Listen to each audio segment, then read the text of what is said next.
Hi friends, welcome back to கொங்கோடு கிளை. எல்லாரும் நல்லா இருக்கீங்களா? இன்னைக்கு நவராத்திரி 3வது நாளுங்க. இந்த நவராத்திரியை உங்கள் வீட்லேயும் எல்லாருமே சிறப்பாக கொண்டாடிட்டு இருப்பீங்கன்னு நினைக்கிறேங்க. இன்னைக்கு சிம்பிளான காலைல ஒரு பிரேக்ஃபாஸ்ட் தாங்க. இட்லி, அவரைக்காய் சாம்பார் வச்சுருந்தாங்க. அவர் குட்டீஸ் எல்லாம் சாப்பிட்டதுக்கப்புறமா அவங்களை டான்ஸ் கிளாஸ் கூட்டிகிட்டு போயிட்டாரு. இதுக்கப்புறம் தான் நம்மளுக்கு வேலை ஆரம்பிக்குங்க. இன்னைக்கு காலையில் நெய்வேத்தியமெல்லாம் படைச்சு சாமி கும்பிடணுங்க. ஸோ அதுக்கு இன்னைக்கு சிம்பிளான ஒரு லெமன் ரைஸ் தாங்க பண்ணேன். நேற்று வந்து கருப்பு கவனி அரிசி அவல் பாயசம் ரெசிபி கூட போஸ்ட் பண்ணியிருப்பா, தான் நெய்வேத்தியமாக படைச்சேங்க.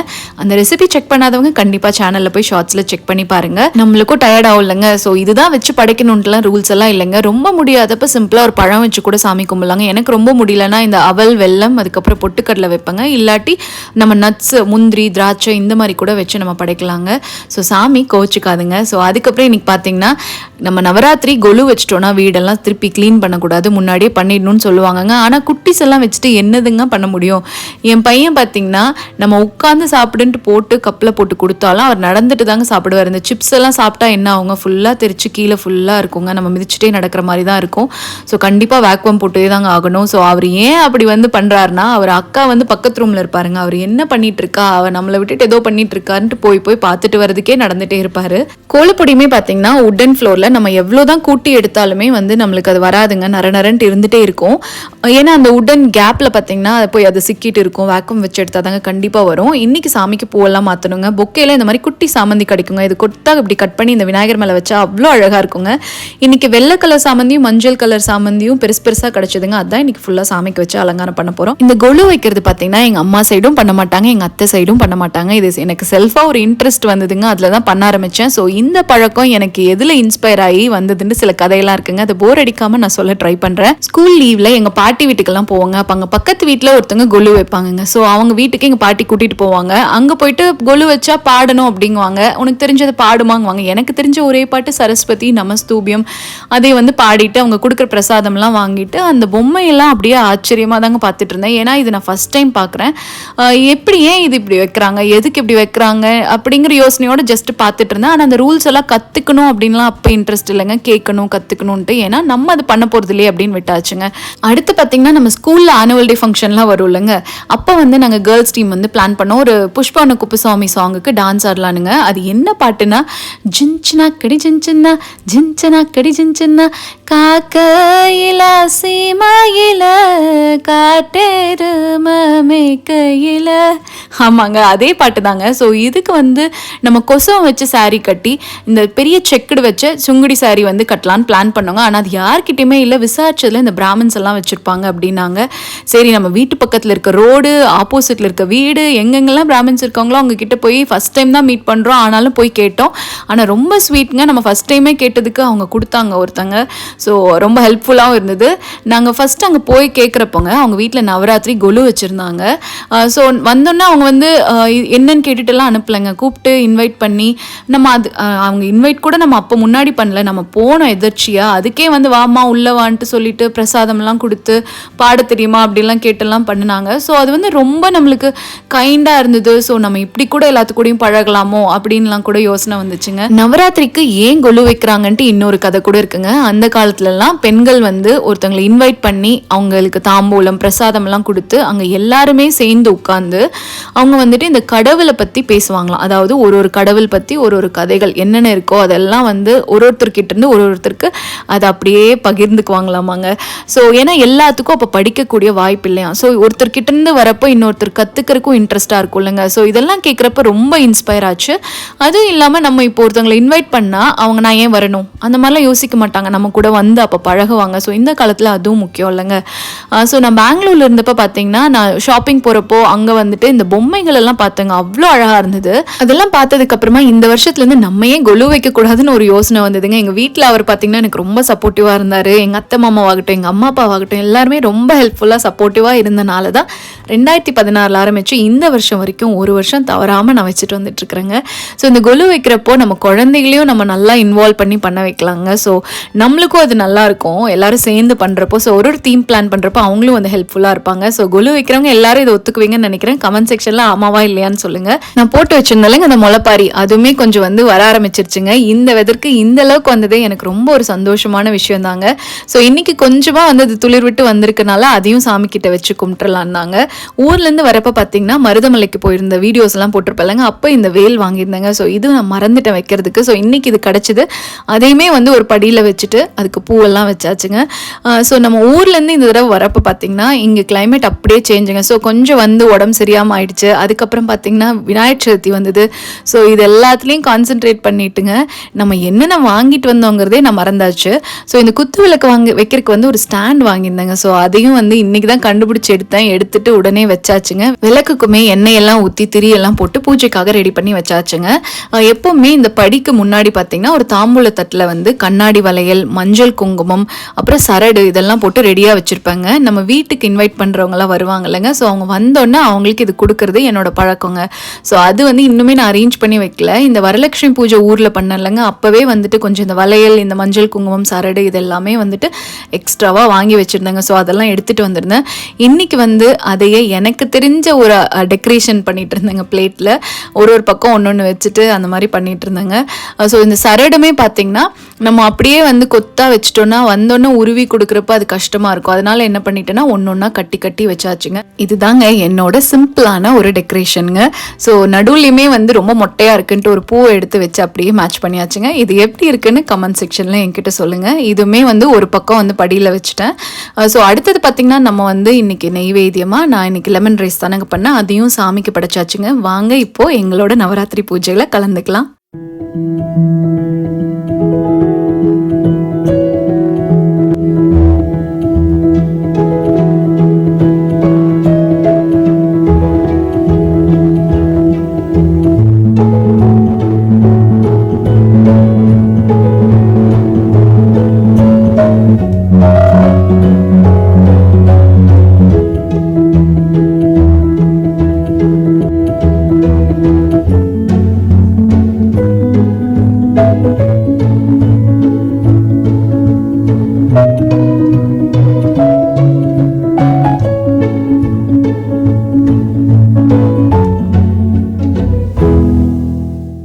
நெய்வேத்தியம் எல்லாம் படைச்சு இன்னைக்கு பூஜை ரொம்ப நல்லபடியாக திருப்தியாக முடிஞ்சுதுங்க. அதுக்கு அடுத்தது பார்த்தீங்கன்னா பேக்கிங் ஆரம்பிச்சாச்சுங்க. என்னடான்னு பார்க்குறீங்களா? ஆமாங்க, ஊர்லேருந்து வந்தோடனே குட்டி பையன் பார்த்தீங்கன்னா அவனுக்கு கேக் வேணும்னு கேட்டுகிட்டே இருந்தார். அதுக்கு அந்த ஓட் க்ரீம் அதெல்லாம் வாங்கி வச்சுருந்தாங்க. ஆனால் எனக்கு ஆக்சுவலாக டைமே இல்லை பண்ணி கொடுக்கறதுக்கு. ரொம்ப சங்கடமாக இருந்தது. ஆனால் என்ன பண்ணுறதுங்க, முடியணும்ல. ஸோ இன்னைக்கு கண்டிப்பாக எப்படியாவது பண்ணி கொடுத்தணும்னு சொல்லிட்டு தாங்க எடுத்திருந்தேன். ஸோ அவரோட வெண்ணிலா கஸ்டர்ட் வாங்கிட்டு வந்தேன். அதுதான் போட்டு வந்து அவனுக்கு பண்ண போகிறேன். அதுவும் ஓட்டில் ஆனது தான். ஸோ இங்கே பார்த்தீங்கன்னா எனக்கு எல்லா அப்ளையன்சஸும் எடுத்து நம்மளுக்கு மேலே வைக்கிறதுக்கு டிஸ்பிளேல வைக்கிறதுக்கு இடம் இல்லைங்க. ஸோ அதனால நம்ம எப்போ செய்கிறோமோ அப்போ தான் வந்து அவங்கள தட்டி எழுப்பி டப்பாலேருந்து எடுத்து பண்ணுவாங்க. எலக்ட்ரிக் ஹேண்ட் விஸ்கர் தாங்க இது. ஸோ இந்த வெனிலா கஸ்டர்ட் பார்த்தீங்கன்னா நம்மளுக்கு ரொம்ப அந்த திக்காக கேக் மேலே அப்ளை பண்ணுறோம்லங்க, அந்த க்ரீம் மாதிரி இது வராது. இது நம்ம வந்து இந்த ஃப்ரூட் சாலட்லாம் பண்ணி அது மேலே ஊற்றி சாப்பிட்றதுக்கு அந்த அளவுக்கு தாங்க நல்லாயிருக்கும். ஸோ இதே நான் இன்னைக்கு மில்க்குக்கு சப்ஸ்டியூட்டாக யூஸ் பண்ண போகிறேங்க கேக்குள்ளே. ஸோ அதனால் கொஞ்சம் பட்டரு, கரும்பு சக்கரை தான் யூஸ் பண்ண போகிறேங்க. நான் ஊர்லேருந்து இந்த தடவை கரும்பு சக்கரை வாங்கிட்டு வந்தேன். அது பார்த்திங்கன்னா கொஞ்சம் கட்டியாக இருந்ததுங்க. கேக்லேயும் வந்து அது அங்கங்கே இருந்தது. குட்டி பையன் அட்ஜஸ்ட் பண்ணிக்குவாங்க. டேஸ்ட் ஆனால் சூப்பராக தான் இருந்தது. ஸோ இந்த கஸ்டர்டையும் அதில் சேர்த்துட்டு அப்புறம் இன்றைக்கி வந்து அவனோட ஒயிட் பிரெட் ஃப்ளார் தாங்க இருந்தது. இது வந்து மரவள்ளி கிழங்கு மாவு, அதுக்கப்புறம் அரிசி மாவு இதில் ஆனதுங்க. ஸோ இதையும் வந்து அதில் சேர்த்துட்டு பேக்கிங் பவுடரு, கொஞ்சமாக வெனிலா எக்ஸ்ட்ராக்ட், அதுக்கப்புறம் இது எல்லாத்தையும் நல்லா கலக்கிட்டுங்க 180 டிகிரி சி ப்ரீ ஹீட் பண்ண அவனில் நான் இன்னைக்கு ஸ்கொயர் ட்ரேல தாங்க அவனுக்கு பண்ண போகிறேன். ஸோ அதில் இது போட்டுட்டு அந்த ப்ரீ ஹீட்டான அவனில் இது எடுத்து வச்சு ஒரு 20 நிமிஷம் நல்லா வந்து பேக் பண்ணி எடுக்கணுங்க. ஸோ அதுக்கப்புறம் நம்ம வந்து ஆஸ் யூஷுவல் அந்த டூத் பிக் வந்து உள்ளே குத்தி பார்த்துட்டு மாவா லைஸாக வந்துச்சுன்னா இன்னும் ஒரு 5 நிமிஷம் விடலாம் தாராளமாக. அதுக்கப்புறமா நம்ம எடுத்து ஆற வச்சுக்கிறதாங்க. ஸோ இது பேக் ஆகிற கேப்பில் நம்மளுக்கு இங்கே ஆல்ரெடி என்ன ஒரு பேட்சாக சேர்ந்துட்டே இருக்கிற ஒரு இடம் வந்து இந்த கிச்சன் சிங்க் தானுங்க. ஸோ ஃபஸ்ட் ஃபஸ்ட்டு ஒரு பேட்சை வந்து முடிச்சிடலாம், ஏன்னா இனி அடுத்த பேட்சை லோட் பண்ணணும் இல்லைங்க. அதனால் வந்து கடகடன்ட்டு எல்லாத்தையுமே வந்து கழுவி வச்சுட்டு இருந்தேங்க. ஸோ இந்த கழுவுற கேப்பில் வந்து கேக்கும் வந்து பேக் ஆயிடுச்சு. இன்னும் என்னங்க நம்ம எப்போன்னு செய்கிறது தான் என்னென்னா கேக் ரெடி ஆயிடுச்சான்னு செக் பண்ணணும் இல்லைங்க. டூத் பிக் இன்சர்ட் பண்ணி பார்க்கணும், க்ளீனாக வந்ததுன்னா கேக் ரெடிங்க. நல்லா சாஃப்டாகவே கேக் வந்திருந்தது. இதை வந்து உடனே நம்ம ட்ரேலேருந்து எடுக்கக்கூடாதுங்க, 10 நிமிஷமாவது ட்ரேலே விட்டுறணும், இல்லாட்டி பொடிஞ்சு வந்துடும். இன்றைக்கி வந்து நான் பிளாக்பெரி சாஸ் பண்ணிவிட்டு இதை தாங்க க்ரீம் கூட சேர்த்து போகிறேன், கேக் நடுவுலையும் யூஸ் பண்ண போகிறேன். ஸோ இந்த பிளாக்பெரியில் நான் இன்றைக்கி கரும்பு சக்கரை தாங்க சேர்த்து பண்ண போகிறேன். எப்பவுமே ஒயிட் சுகர் சேர்த்து பண்ணுவேன், இன்னைக்கு கரும்பு சக்கரை ட்ரை பண்ணலான்ட்டு தாங்க. ஸோ இதை வந்து நம்ம அடுப்பில் வச்சு இந்த பிளாக்பெரியை நல்லா மசிச்சு விடணும். அது நல்லா வந்து மசிச்சு வந்தோன்னா அதை எடுத்துட்டு நம்ம நல்லா வடிகட்டிக்கணும். வடிகட்டுறப்ப நீங்கள் நல்லா வந்து இந்த மாதிரி ஒரு கரண்டியோ இல்லை ஸ்பூனோ வச்சுட்டு நல்லா இந்த மாதிரி அழுத்தி கொடுக்கணுங்க. அப்போ தான் அந்த பழம் வந்து வேஸ்ட் ஆகாமல் நம்மளுக்கு கிடைக்குங்க. இப்போ அந்த சாஸ் மாதிரி கிடைச்சதை திருப்பியும் அடுப்பில் வச்சு கொஞ்சம் திக் பண்ணிக்கணுங்க, ஏன்னா தண்ணி மாதிரி இருக்கும். நம்ம க்ரீமில் கலக்கிறப்ப க்ரீம் வந்து ரொம்ப தண்ணி ஆகிடும், அதுக்காக தான். ஸோ இப்போ கேக் பார்த்தீங்கன்னா லைட்டாக ஆறிடுச்சுங்க. இப்போ இது எடுத்து ஒயர் ரேக்கில் வச்சிடலாம் ஃபுல்லாக ஆறுறதுக்காக. அப்போ தான் நம்மளுக்கு ஈஸியாக கட் பண்ண முடியுங்க. மேலே மட்டும் லைட்டாக கிராக் இருக்குது, பரவாயில்லைங்க, நம்ம க்ரீம் போடுறதுனால இது கட் பண்ணி நான் அப்படியே வந்து திருப்பி தான் வைக்க போகிறேன். இனி வந்து இது ஆறுற கேப்பில் க்ரீம் பண்ணிக்கலான்ட்டு இது பண்ணி நம்ம ஃப்ரிட்ஜில் வைக்கணுங்க, அப்போ தான் நல்லா கெட்டியாக இருக்கும். ஸோ இன்றைக்கி நான் டபுள் க்ரீம் தாங்க யூஸ் பண்ணுறேன். இதுலேயே வந்து சிங்கிள் க்ரீம் இருக்குது. சிங்கிள் க்ரீம் நம்ம அடித்தாலும் அந்த கஸ்டர்ட் எவ்வளோ கன்சிஸ்டன்சியில் கிடச்சது அந்தளவுக்கு தாங்க வரும். டபுள் க்ரீம் தான் கொஞ்சம் நல்லா திக்காக வருங்க. ஸோ நம்ம க்ரீம் கரெக்டாக விப் பண்ணியிருக்கோமாங்கிறதுக்கு எப்படி கண்டுபிடிக்கிறதுனா அந்த பவுலை அப்படியே கவுத்தணுங்க, அது கீழே விழக்கூடாது, அதுதாங்க கன்சிஸ்டன்சி. ஸோ இப்போ வந்து க்ரீம் ரெடி ஆகிடுச்சுங்க. ஸோ இதையை நான் வந்து இப்போ அப்படியே ரேப் பண்ணி கேக் நான் வந்து மேலே போடுற வரைக்கும் ஃப்ரிட்ஜில் வச்சுக்க போகிறேங்க. ஸோ இந்த கேப்பில் அந்த கேக் ஆடுற கேப்பில் நான் சாயந்தர நெய்வேத்தியம் பண்ணோம்லங்க. இன்றைக்கி வந்து பச்சைப்பயிர் சுண்டல் தாங்க பண்ணேன். ஸோ அதையும் வந்து செஞ்சு சாமிக்கெல்லாம் படைச்சு சாயந்தர பூஜையும் வந்து சிறப்பாக முடிச்சிட்டோங்க. ஸோ ரொம்ப ஒரு சந்தோஷமாக இருக்கும். இந்த 2 பூஜையும் பண்ணி முடிச்சிட்டோன்னா ரொம்ப ஒரு திருப்தியாகவும் இருக்குங்க. ஸோ இப்போ அது பண்ணி முடிச்சாச்சு, கேக்கும் ஆறியாச்சு. ஸோ இதை வந்துட்டு இந்த கேக் கட் பண்ணுறது வாங்கியிருந்தேங்க. ஸோ இது வந்து ரொம்ப ஈஸியாகவும் இருக்குது, ஹெல்ப்ஃபுல்லாகவும் இருக்குது. ஸோ இதை வச்சு அழகாக வந்து ஒரு சென்டரில் ஒரே ஒரு இதுதான் கட் பண்ணுங்க. ஸோ இதை கட் பண்ணி எடுத்தாச்சு.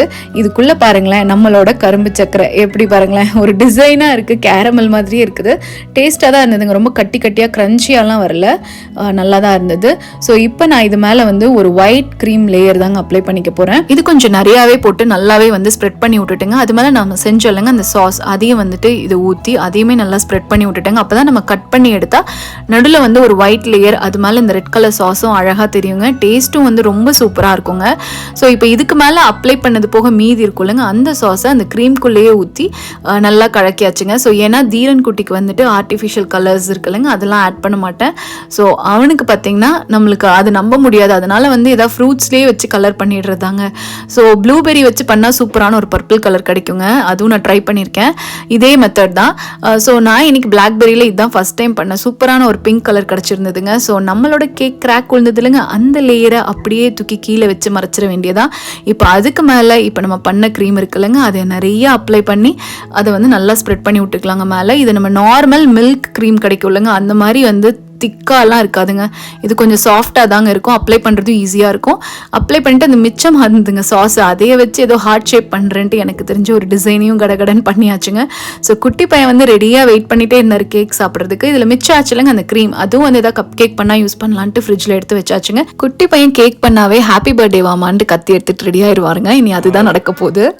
Happy birthday to you, happy birthday to you, happy birthday to Dheeran Kutti, happy birthday to you. நீங்க பாடி முடிங்க, அப்பதான் கட் பண்ணுவேன்ட்டு நின்றுட்டு இருந்தாருங்க. ரொம்ப சந்தோஷமாயிட்டாருங்க. இப்போ நான் அது கட் பண்ணி காட்டுறேன் பாருங்களேன். உள்ள வந்து அந்த 2 லேயர் தெரியுங்க.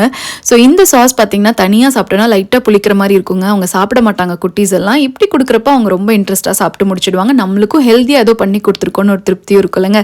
ஸோ இன்னைக்கு நானும் ரொம்ப ஹாப்பி தாங்க. எனக்கு குட்டி பையன் கேட்டதை செஞ்சு கொடுத்துட்டேன்னு சொல்லிட்டு தான். ஸோ இந்த விளாக் இதோட முடியுதுங்க. ஸோ இந்த வீடியோ உங்கள் எல்லாத்துக்கும் பிடிச்சிருக்குன்னு நினைக்கிறேன். அப்படி பிடிச்சிருந்து என் சேனலை சப்ஸ்கிரைப் பண்ணணும்னு நினச்சிங்கன்னா மறக்காமல் சப்ஸ்கிரைப் பண்ணுங்கள். தேங்க்ஸ் ஃபார் வாட்சிங்.